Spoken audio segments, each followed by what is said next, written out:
할렐루야.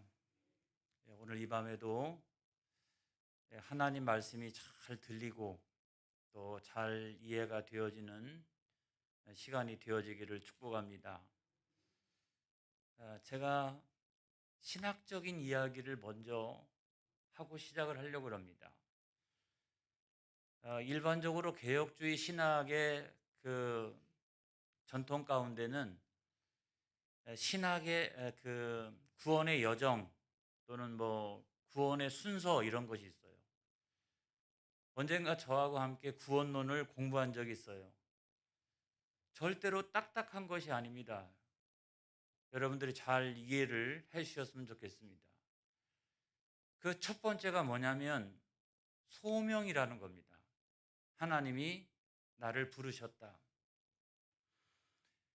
만세전에 하나님께서 구원을 계획하시고 또는 구원받을 사람을 선택하시고 또 예수 그리스도를 통해서 구원을 성취하시고 그리고 성령님을 통해서 구원받을 각 사람을 부르셨다.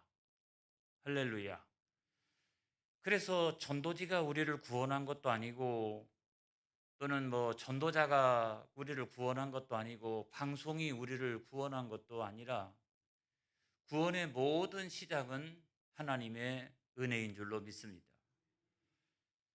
그리고 난 다음에 두 번째는 뭐냐? 중생이에요. 중생이라고 하는 말은 다시 살아났다. 다시 살아났다 이거예요. 예수 그리스도의 복음이 우리에게 전달되고 난 다음에 성령이 능력으로 우리 가운데 역사하셔서 그와 같은 놀라운 진리가 믿어지게 되었습니다. 그 진리가 딱 믿어지는 순간에 내 안에 죽어있던 영혼이 다시 살아나는 역사가 일어났어요. 할렐루야. 나는 마귀의 자녀였어요. 그런데 그 복음이 믿어지는 그 순간에 이 잠자던 영혼, 죽어버린 영혼, 그 영혼이 다시 살아났다는 거예요. 그래서 우리가 그거를 중생이라고 말을 한다는 거예요. 세 번째가 뭐냐면 회심입니다. 회심. 회심은 뉘우치고 하나님께로 돌아섰다. 그거를 이제 회심이라고 이야기를 하고 히브리어는 슈브라고 이야기를 합니다. 자, 죽었던 영혼이 살아났습니다. 살아났는데 이 죽었던 영혼이 살아난 자에게는 두 가지 놀라운 역사가 일어납니다. 하나는 뭐냐면 회개하는 거예요. 지나온 모든 삶의 잘못을 뉘우치고 하나님 앞에 내가 죄인입니다 하면서 회개하는 거예요. 또 다른 하나는 하나님의 은혜가 너무나 크고 놀라우니까 앞으로는 내가 시간과 물질과 온 마음과 몸을 들여서 하나님의 영광을 위하여 하나님 살아계심을 위하여 내가 살아가겠습니다 라고 결단을 하는 거죠. 그래서 그 이전과 그 이후의 삶이 확연하게 달라지는 거예요. 우리가 그거를 뭐라고 그런다? 회심이라고 그런다. 그리고 이 회심 안에는 두 가지 요소가 있다. 하나는 회개가 있고 또 하나는 믿음이 있다는 거예요. 이거는 마치 동전의 양면과 같습니다, 여러분. 그래서 회개를 잘하는 사람이 좋은 믿음을 갖게 됩니다. 회개를 잘하는 사람이 좋은 믿음을 갖게 됩니다. 그런데 한 번도 제대로 회개해 본 적이 없다라고 하면 좋은 믿음을 갖기가 어려워요. 참 힘들어요. 내가 예수 믿고 난 다음에 나는 한 번도 회개한 적이 없다라고 하면 그 사람은 좋은 믿음을 가질 수 있는 가능성이 거의 없습니다, 여러분. 불가능해요. 그래서 여러분 우리가 구원이라고 하는 것은 하나님의 은혜로 시작되어지고 그리고 하나님의 은혜로 완성이 되어집니다. 그런데 그 사이에 모든 것이 다 하나님의 은혜예요. 모든 것이 다 하나님의 은혜죠. 그런데 그 가운데 회심의 경우처럼 인간적인 결단이 필요한 경우가 있다는 거예요. 다 하나님의 은혜인데 그 사이사이에 인간적인 결단이 필요한 순간이 있습니다. 그게 회개예요. 회개는 남이 대신해 줄 수가 없어요. 주님도 회개를 대신해 줄 수가 없어요. 그래서 주님은 회개하는 영혼을 불쌍히 여기십니다. 그리고 그 회개하는 영혼에게 죄의 책임과 그 형벌로부터 자유함을 얻을 수 있도록 십자가를 지신 거예요. 할렐루야. 그리고 의롭다 칭함을 얻고 하나님의 자녀가 되게 하시는 거예요. 그렇지만 주님이 내 대신해서 내 죄를 놓고서 주님이 회개하시는 건 아니에요. 우리 각자가 다 내 죄를 회개해야 되는 겁니다. 믿음도 마찬가지입니다, 여러분. 부인이 신앙이 좋고 남편은 신앙이 형편이 없는데 부인이 그 남편의 신앙을 대신해 줄 수 있는 건 아니에요. 대신 믿어줄 수 있는 것도 아니에요. 그래서 이 회심이라고 하는 그 안에 있는 이 회개라고 하는 것과 믿음이라고 하는 것은 전적인 하나님의 은혜가 필요하지만 거기에는 개인적인 결단도 필요하다. 이 말씀을 드리는 거예요. 여러분, 제가 오늘 그 말씀을 드리는 줄거리를 잘 따라오시기를 축복합니다. 자, 그거를 잘할 수 있는 성경의 말씀이 뭐냐면 로마서 10장 10절에 있는 말씀이죠. 시작. 사람이 마음으로 믿어 의에 이르고 입으로 시인하여 구원에 이르느니라. 그러니까 회개도 온 마음 다하여 회개해야 합니다. 그리고 나는 죄인입니다. 나는 아주 못된 놈입니다. 라고 하면서 그거를 시인할 수 있어야 됩니다. 믿음이라고 하는 것도 온 마음을 다하여 믿어야 합니다. 그리고 그거를 내가 입술로 나는 크리스찬입니다. 나는 예수 믿는 사람입니다. 나는 하나님의 자녀입니다. 그래서 모든 경우에도 죄된 환경과 그런 것 속에서도 나는 하나님의 자녀라고 하는 것을 당당하게 시인할 수 있는 그런 사람이라야 한다는 거예요. 이걸 우리가 그냥 뭐라고 표현하냐면 깨진다 그랬어요. 철저히 하나님 앞에 내가 깨졌다. 예전에 신앙생활 했던 분들은 그런 표현을 잘했어요. 깨졌다, 깨졌다. 다른 말로 표현하면 은혜 받았다. 그리고 신학적으로 표현하면 회심했다 이런 거예요. 회심했다. 여러분, 하나님께로부터 크게 쓰임 받는 사람은 어떤 사람이냐면 잘 깨진 사람이에요. 잘 깨진 사람. 능력 있는 사람, 또는 무슨 실력 있는 사람, 재능이 뛰어난 사람, 그런 사람을 하나님께서 크게 쓰시는 게 아니에요.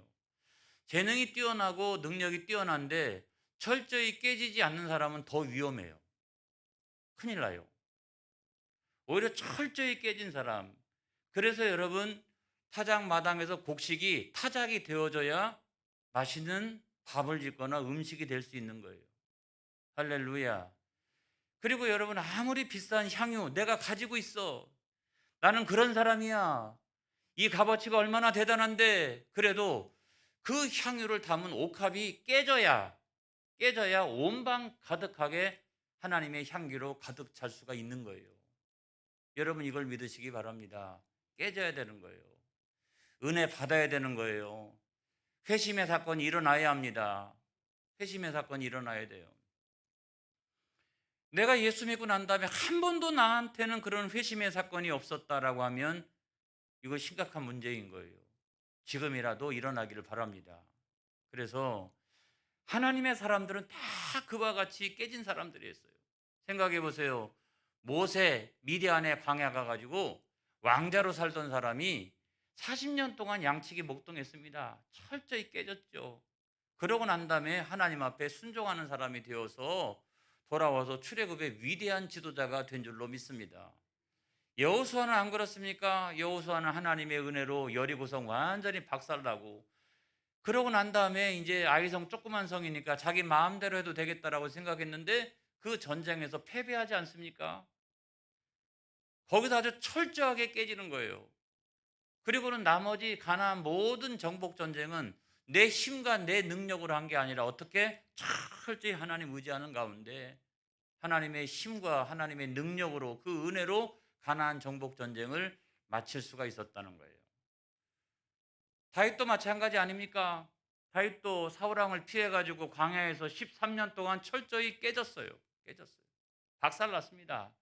그러고 난 다음에 나중에 통일 이스라엘의 왕이 되어지고 하나님 마음에 합한 사람이 되어지고, 그가 어떻게 깨어졌나 하는 것을 영적으로 잘 볼 수 있는 게 뭐냐면 주옥과도 같은 시편이에요.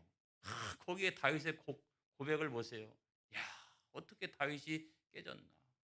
그는 어떤 영적인 고뇌가 있었나?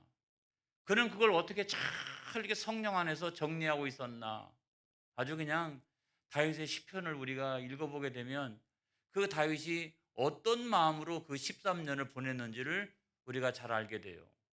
깨졌다, 은혜 받았다라고 하는 것이 무엇인지를 우리는 시편을 통해서 잘 알게 되는 것입니다. 우리가 잘 아는 베드로도 마찬가지죠. 베드로도 마찬가지입니다. 예수님께서 순환을 예고하실 때 주여 그리하지 마옵소서 그랬어요. 그랬더니 예수님에게 정말 한 번도 들어보지 못한 욕보다도 더한 사단아 내 뒤로 물러가라 그랬어요. 철저히 깨지고 난 다음에 그는 나중에 예수님의 위대한 수제자가 된 줄로 믿습니다. 그 다음에 사도 바울도 마찬가지 아니에요. 다메섹에서 그 얼마나 교만한 사람이었습니까? 세상적으로 대단하잖아요. 학벌이나 가문이나 능력이나 대단한 사람이잖아요.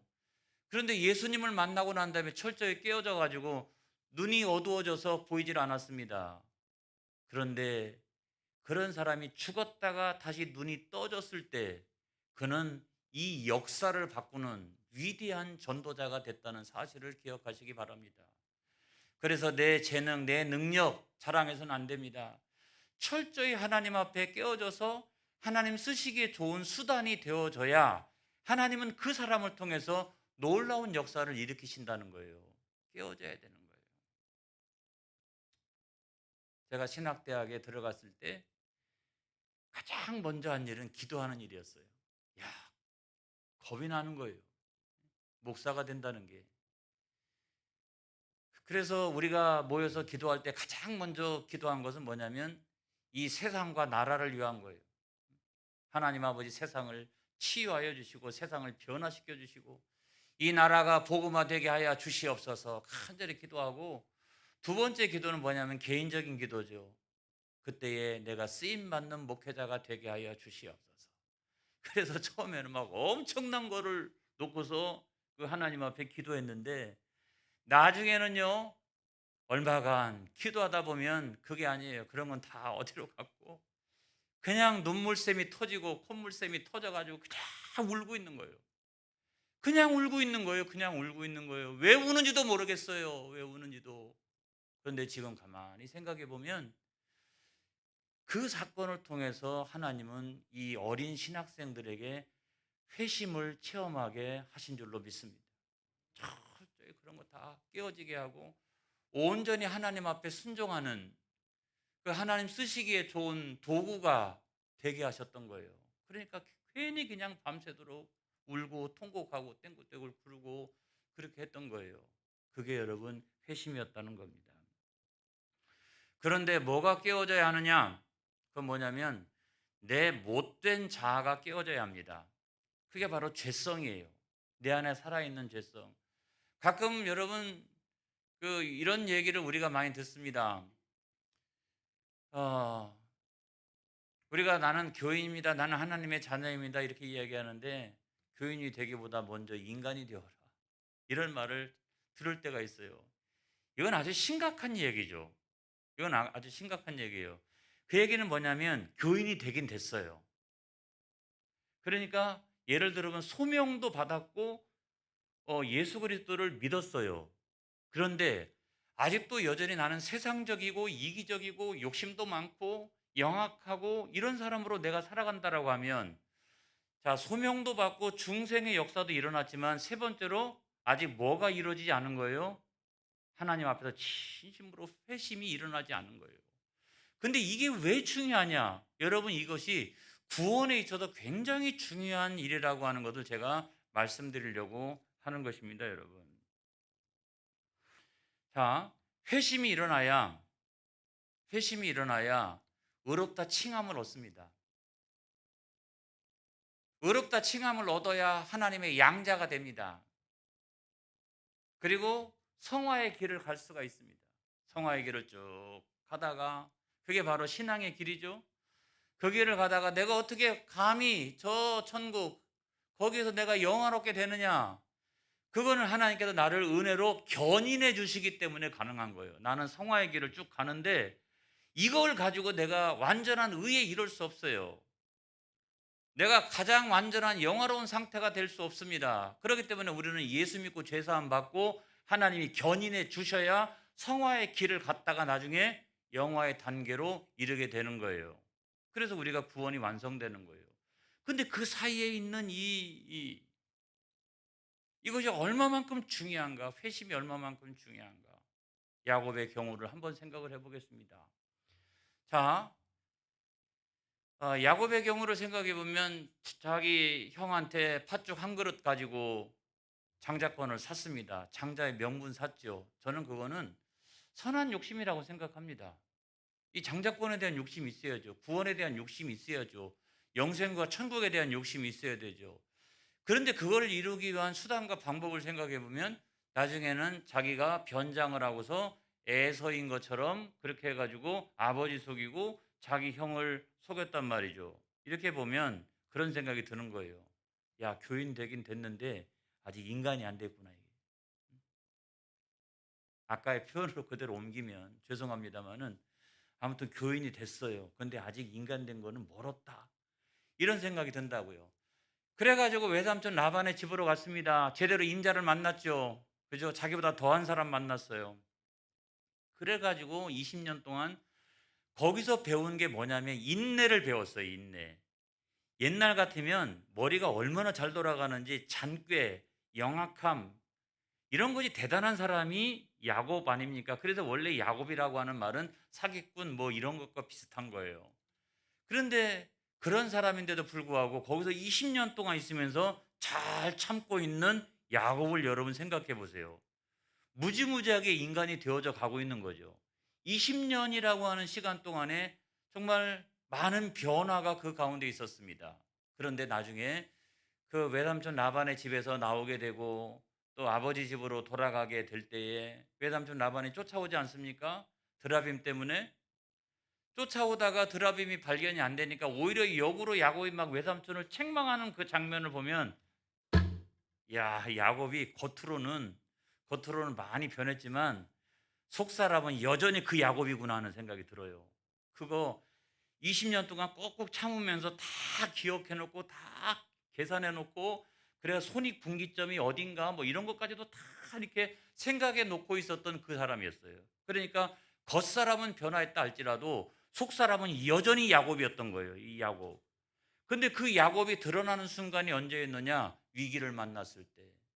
지난주 제 설교가 인생에서 위기를 만났을 때 이런 건데 위기를 딱 만나는 순간 자기 형 에서가 400명의 군사를 데리고 막 이렇게 자기에게 다가오는 그 순간 그 위기의 순간이 딱 되니까 합리적인 대책을 세우는 것일 수도 있지만 또 다른 측면에서는 그 속에서 예전에 야곱이 가지고 있었던 잔꾀와 이런 것들이 또 쫙 올라오기 시작하는 거죠. 그래서 모든 소유를 다 두 대로 나누고 염소하고 양하고 소하고 낙타하고 나귀를 이렇게 차별해서 천천히 이렇게 보내는 것. 이거는 야곱이 인간적인 자기의 꾀로 동원할 수 있는 합리적인 대책들이었어요. 그런데 여러분 거기서 우리가 중요하게 깨닫는 것이 어떤 거냐면 그 위기의 순간 어떤 문제가 탁 터지니까 그 순간에 하나님을 강력하게 의지하기보다 내 속 안에 여전히 잠자고 있었던 야곱이 다시 위로 나오기 시작하면서 원래 야곱의 방법대로 모든 상황을 대처해 가기 시작을 했다는 거예요. 야곱이 정말 회심했나? 야곱은 철저히 깨어지지 않았던 거예요. 야곱은 그 시간 동안에 겉으로 깨어진 거예요. 야곱은 겉사람이 회심한 것처럼 보였던 거예요. 그렇지만 속사람은 회심하지 않았어요. 속사람은 철저히 깨어지지 않았습니다. 그런 위기의 순간 여러 상황이 닥치면 언제든지 속에 숨어 있는 내 야곱이 다시 등장해 가지고 원래 사람으로 돌아가게 하는 이런 사람이 바로 야곱이었다는 거예요. 그래서 여러분 오늘 성경 본문이 등장하는 거예요. 여러분 하나님의 자녀는 반드시 이런 회심하는 순간이 여러분 찾아옵니다. 하나님의 자녀라면 하나님께서 반드시 그 회심하는 순간을 통해서 하나님의 자녀로 양자 삼습니다, 여러분. 자, 오늘 성경 말씀은 그런 의미에서 생각해 보면 야곱의 회심 이야기요, 깨지는 이야기예요. 근데 먼저 하나님께서 찾아오세요. 창세기 32장 24절에 있는 말씀입니다. 시작. 야곱은 홀로 남았더니 어떤 사람이 날이 새도록 야곱과 씨름하다가, 자, 여기서 보면 이제 모든 자기 잔꾀를 동원하고 합리적인 대책을 다 동원해 가지고 이제 모든 걸 다 했어요. 그렇죠? 먼저 보내놓고 그러고 난 다음에 자기가 홀로 남아 있는 거예요. 자, 홀로 남아 있는데 이 장면에서 사람이 홀로 남아 있을 때 두 가지예요. 하나는 외롭고 쓸쓸하게 보이든지, 홀로 남아 있는데 평안하고 고요하게 보이든지. 지금 야곱은 어떤 사람인 것처럼 보여집니까, 여러분? 평안해 보입니까? 예, 하나님 앞에 다 맡겼다. 고요하게 이렇게 보입니까? 외롭고 쓸쓸하게 보이지 않습니까? 외롭고 쓸쓸하게 보입니다. 그런데 그런 야곱을 하나님께서 먼저 찾아오셨다는 거예요. 왜? 왜 하나님 찾아오셨을까? 외삼촌 라반의 집에 보내서 20년 동안이나 거기서 한절이 그렇게 다른 사람한테 속임 당하고 그렇게 살다가 보면 그 속 사람까지도 변화될 줄 알았다. 인생의 위기 400명이나 되는 군사가 막 이렇게 쳐들어오면 거기서 회심하는 사건이 일어날 거라는 생각을 했던 거예요. 그런데 겉은 변화했지만 속 사람 야곱은 여전히 살아 있었어요. 중심을 아시는 하나님께서 그 야곱에게 찾아오셨어요. 먼저. 왜냐하면 네가 앞으로 약속의 땅 가나안 땅으로 다시 들어가게 될 터인데 너 회심 안 하고서는 못 들어가. 너 회심 안 하고서는 못 들어가. 거기 여러분 천국에도 회심 안 하고서는 못 들어갑니다. 여러분 못 들어가요. 진심으로 회개하고 내가 하나님을 오직 나의 하나님으로 내가 모시고 영접하고 그렇게 살아가지 않으면 못 들어가요. 그러니까 하나님께서 먼저는 뭡니까? 부르셨잖아요. 그렇죠? 부르셨어요. 그리고 중생의 은혜를 베푸셨어요. 새로운 삶이 시작되어지도록. 그랬음에도 불구하고 야곱은 회심을 안 한 거예요. 회심을 안 하는 거예요. 그렇기 때문에 하나님께서 찾아오셔가지고 씨름을 누가 먼저 합니까, 여러분? 어떤 사람이 보이니까 야곱이 막 달려가가지고 씨름을 했습니까? 아니잖아요. 어떤 사람이 다가오더니 먼저 씨름을 하는 거예요. 그래서 그 하나님께서 먼저 씨름을 하셨다라고 하는 것은 어떤 거냐면 너 이 문제를 해결하지 않고서는 너 천국 못 가. 너 이 문제를 해결하지 않고서는 너 절대 가나안 땅 못 들어가. 너 약속의 땅 못 들어가. 그러니까 여기서 밤새도록이라도 나하고 씨름해야 돼. 이 문제 해결 받아야 돼. 너 진심으로 회심해야 돼. 그러지 않고서는 너 못 들어가. 못 들어가. 하나님이 안타까운 마음을 가지고 환도뼈요 1초면 그거를 부러뜨릴 수 있어요. 근데 밤새도록 하나님께서 그냥 밤새도록 씨름하시는 이유는 뭐냐면 진심으로 회심하는 역사가 일어나도록 하나님은 밤새도록 그렇게 씨름하셨다라고 하는 사실을 여러분 기억하시기 바랍니다. 그래서 회개해야 합니다. 이기심과 욕심과 세상의 정욕과 세상적이고 인간적인 이거를 철저히 하나님과 씨름하는 가운데 어떻게 회개해야 합니다. 그리고 내가 복받는 인생이 되어지기 위해서는 야곱아 너는 내가 복을 받기 위해서는 내 잔꾀 부리고 내 영악함 동원하면 내가 복을 받는다고 생각하는데 그거 천만의 말씀이야. 내가 나를 의지하지 않고서는 절대로 너는 복 받지 못해. 그래가지고 이걸 가지고 지금 그렇게 믿고 있는 속으로는 잔꾀와 영악함을 의지하고 있는 이 야곱과 너 그렇게 해가지고는 절대로 복 못 받아 라고 하는 하나님과 둘이 씨름하고 있는 거 아니겠습니까? 둘이 씨름하고 있는 거예요. 그 씨름을 통해서 야곱은 인생에서 진정한 회심을 경험하게 되는 거예요. 할렐루야. 이걸 믿으시기를 여러분 바랍니다. 창세기 32장 25절에 있는 말씀을 보겠습니다. 시작. 자기가 야곱을 이기지 못함을 보고 그가 야곱의 허벅지 관절을 치매 야곱의 허벅지 관절이 그 사람과 씨름할 때 어긋났더라. 자, 여기서 보면 인간의 죄성과 그런 못된 자아가 얼마나 고래 힘줄처럼 질긴지를 볼 수가 있어요. 세상에 하나님이 이기지 못하는 게 어디 있겠습니까? 하나님 봐주시고 지금 씨름하는 거예요. 네가 회심하도록 그 정도 범주 내에서 지금 씨름하고 있는 거예요. 치면 환도뼈 부러집니다. 그런데 안 치세요. 안 치시고 계속 씨름을 하시고 있는 거예요. 하시고 있는 거예요. 여러분, 이걸 우리가 생각해 보면 야, 그랬더니 인간이 이겨요. 야, 대단한 거예요. 인간의 그 죄성과 이 못된 자아가 회심하기를 바라는 하나님의 마음을 이겨버려요. 이겨버려요. 그래서 맨 나중에 새벽이 되었을 때 하나님께서 마지막으로 동원하셨던 방법이 뭐냐면 환도뼈를 부러뜨리는 거예요. 이 환도뼈라고 하는 것은 우리가 잘 아는 것처럼 이렇게 이 대퇴부, 널쩍다리, 무릎과 고관절 그 사이 거기를 이제 그 상징적으로 표현해주고 있는 것인데 그것이 뭐냐면 내가 의지하고 있는 이기심, 뭐 세상적인 거, 물질적인 거, 영악함, 뭐 나의 잔꾀, 뭐 이런 모든 것들을 다 상징적으로 표현해주고 있는 거예요. 그 중심을 하나님께서 1초도 안 걸려가지고 부러뜨리세요. 여러분, 그냥 하나님 계속 그 시간은 회심하기를 기다리는 그 시간이에요. 그러니까 안 부러뜨리시고 그 밤을 그냥 세워 나가시는 거예요. 그렇지만 그래도 그거 부러뜨려서 그가 회심할 수 있어야 그가 의롭다 칭함을 얻고 하나님의 양자가 되기 때문에 하나님은 그것을 부러뜨리십니다, 여러분. 그런 단계까지 가지 않기를 주의 이름으로 축원합니다. 할렐루야. 거기서 야곱은 진정으로 회심을 합니다. 회심을 해요. 자, 야곱은 자기가 의지해왔던 모든 것들이 한꺼번에 다 부러지는 그 경험을 하게 됩니다.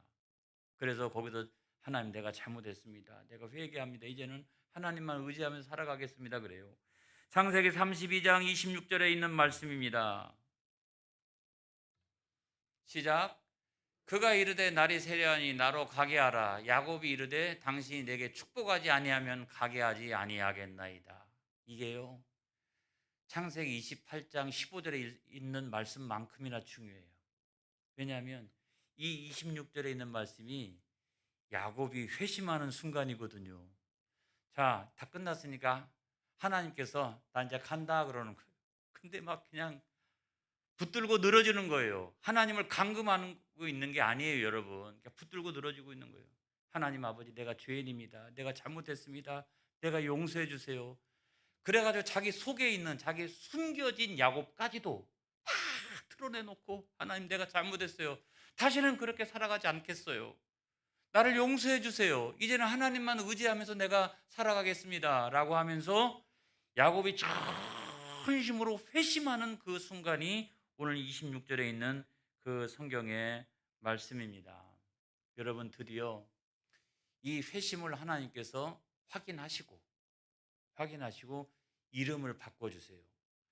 제가 구원의 순서를 신학적으로 표현하면 이렇게 된다라고 말씀드린 바가 있어요. 첫째가 소명이다. 두 번째가 중생이다. 세 번째가 회심이다. 회심이 딱 일어나고 나니까 하나님께서 인정해 주시는 거예요. 인정해 주시는 거예요. 그러고 난 다음에 뭐요? 양자 삼으셨잖아요. 여기서 보니까 이름을 바꿔주세요, 여러분. 창세기 32장 28절을 보겠습니다. 시작. 그가 이르되 내 이름을 다시는 야곱이라 부를 것이 아니요 이스라엘이라 부를 것이니 이는 내가 하나님과 및 사람들과 겨루어 이겼습니다. 그래서 이스라엘로 이름을 바꿔주세요. 다시 말하면 너는 이제 의롭다. 그걸 인정해 주시고 하나님께서 양자 삼아 주시는, 구원론에 의하면 양자 삼아 주시는 그런 역사가 일어납니다. 그리고 우리가 양자가 되면 그 다음부터는 어떻게 된다고요? 성령님 의지하는 가운데 성화의 삶을 살아가고 그러다가 견인당하여 하나님의 은혜로 영화의 단계에 들어가게 된다. 이걸 제가 말씀드린 바가 있습니다. 자, 여기까지 오니까 분이엘의 축복이 임하게 돼요. 여러분, 창세기 32장 30절로부터 31절의 말씀을 마지막으로 살펴보겠습니다. 자, 시작. 그러므로 야곱이 그곳 이름을 분이엘이라 하였으니 그가 이르기를 내가 하나님과 대면하여 보았으나 내 생명이 보존되었다 함이더라. 그가 분이엘을 지날 때 해가 돋았고 그의 허벅다리로 말미암아 절었더라. 여러분, 젖는 게 나아요? 구원받는 게 나아요? 구원받는 게 낫죠. 그래서 야곱은 그때부터 평생 동안 조금씩 절었다고 그렇게 알고 있습니다. 그런데 분이엘이라고 하는 말은 뭐냐면 내가 하나님을 대면해 보았으나 내 생명이 보존되었다. 다시 말하면 하나님을 대면하면 죽어요. 하나님을 대면해도 살 수 있는 사람이 유일하게 있어요. 중생한 사람. 할렐루야. 거듭난 사람. 하나님의 자녀. 하나님의 자녀. 그렇기 때문에 이 회심의 사건을 통해서 진정으로 야곱은 거듭났어요. 중생했어요. 그리고 밤새도록 그 씨름을 하고 난 다음에 아침이 딱 되었더니 이 아침은 전혀 다른 아침이었습니다. 그래서 31절에 있는 말씀에 보면 그가 분이엘을 지날 때에 해가 돋았고, 그러니까 지금까지는 캄캄한 밤중이었는데 해가 돋았고 새로운 태양이 딱 떠오르는 그 순간 모든 만물이 새롭게 보이기 시작하죠. 모든 것이 비록 나는 다리를 절었으나 모든 것이 새롭게 보이기 시작합니다. 만물이 새롭게 보이기 시작하고 여러분 그런 은혜를 아마 제가 볼 때 한 3분의 2 이상 한 5분의 4 이상 사랑하는 성도님들은 그런 체험이 있을 거라고 생각합니다. 이 회심의 시간을 딱 지나고 난 그 다음날 아침 이야 모든 것이 천국처럼 보여지는 그 순간 그 신새벽 그 파란 하늘 여러분 그런 분이엘의 축복을 받으시기를 주의 이름으로 축복합니다. 그런 회심이 있어야 우리는 구원받을 수 있습니다. 그래서 하나님께서 우리를 찾아오셔서 일부러 그 씨름을 하시고 있는 거예요. 여러분 그 씨름에서 잘 통과되어지는 저와 여러분 그래서 그 회심을 하나님께서 인정하시는 저와 여러분 되시기를 주님의 이름으로 축원합니다. 축원합니다. 기도하겠습니다.